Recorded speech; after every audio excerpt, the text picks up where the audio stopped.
La résurrection de Jésus, Jean, chapitre 20, versets 1 à 9.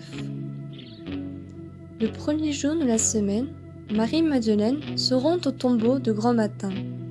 C'était encore les ténèbres. Elle s'aperçoit que la pierre a été enlevée du tombeau. Elle court donc trouver Simon-Pierre et l'autre disciple, celui que Jésus aimait, et elle leur dit : « On a enlevé le Seigneur de son tombeau, et nous ne savons pas où on l'a déposé. » Pierre partit donc avec l'autre disciple pour se rendre au tombeau. Ils couraient tous les deux ensemble, mais l'autre disciple courut plus vite que Pierre et arriva le premier au tombeau. En se penchant, il s'aperçoit que les linges sont posés à plat. Cependant, il n'entre pas. Simon-Pierre, qui le suivait, arrive à son tour. Il entre dans le tombeau.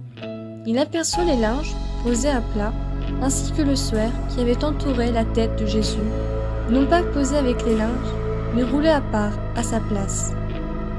C'est alors qu'entra l'autre disciple, lui qui était arrivé le premier au tombeau.